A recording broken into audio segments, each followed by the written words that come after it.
I am here at a marketplace in Cambodia where they have all kinds of exotic foods such as bat, tarantula, and cricket.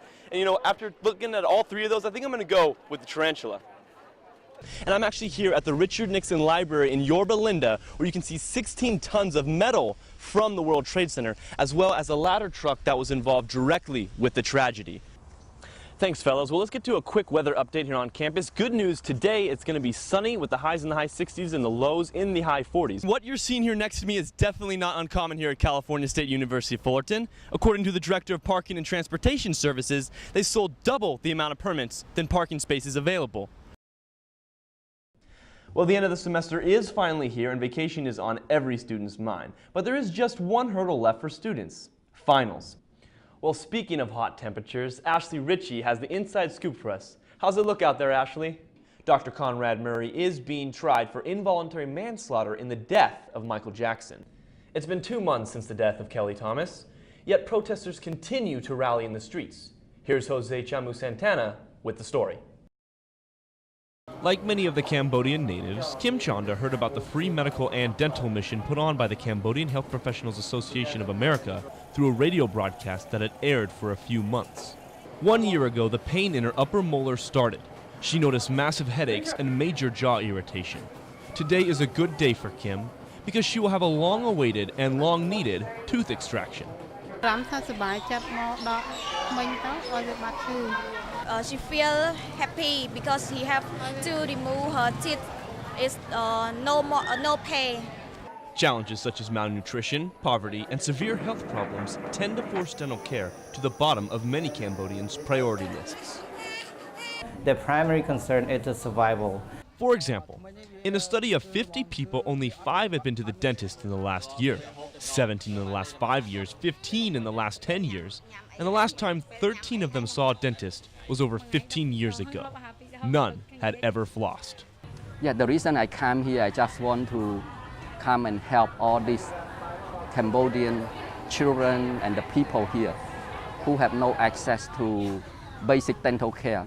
And that was exactly what Chapa was able to accomplish during their stay at the Kokong Provincial Hospital. The dental clinic saw a total of 736 patients in the days it operated. On average, each individual needed 2.5 teeth extracted. That number multiplied by 736 and you get 1,840 teeth. After hundreds of teeth, it makes you get better at it. So why is oral care so poor in Cambodia? Because they don't brush their teeth. They're struggling for survival. We're not talking about teeth.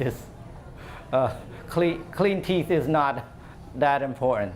I wanted to see the long-term effects of not brushing or flossing, so I decided to get a hands-on learning experience while working alongside one of the dentists. As you can see, I'm here with Dr. Franklin Young, who has trusted me to be his dental assistant for the last few days. And what I've learned is that the Cambodian people here have very poor dental hygiene.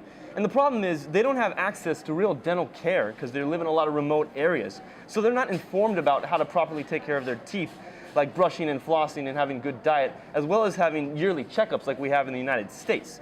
Now, what we're doing here is a lot of extractions as well as fillings to kind of protect them for the future of long-term effects like infections that can lead to really serious problems. For the last 167 days, Nick Kleckner has walked from one coast to the other, from Florida to California.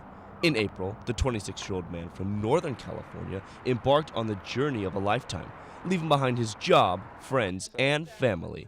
But the man known as Hobo Nick is not doing this for any cause, attention, or glory.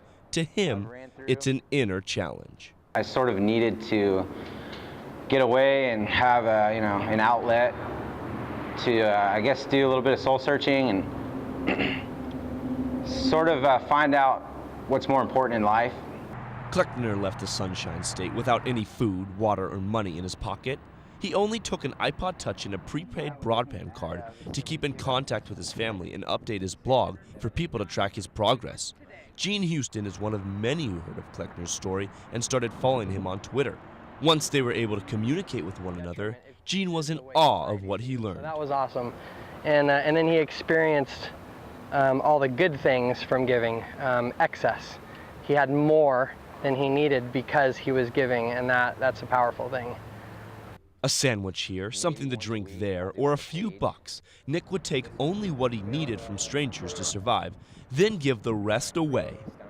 So I've just learned to share what you have, help others as much as possible, and I feel in doing that, that in return I'll never be stranded, I'll never be in a place where I can't keep going or survive.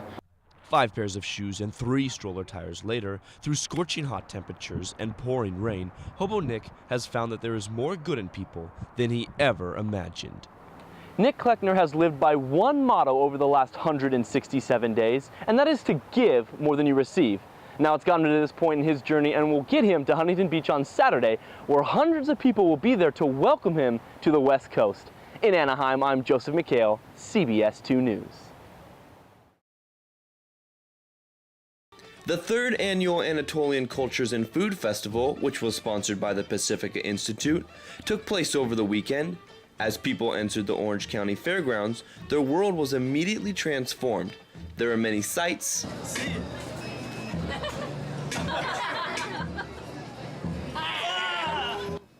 and sounds. Whether it was dancing, music, or eating, the festivities were countless. When people come here, they also celebrate the diversity and the different ethnicities that lived here. We can understand that from the folk dances and from the traditional costumes that are displayed in each side of the gates of civilization.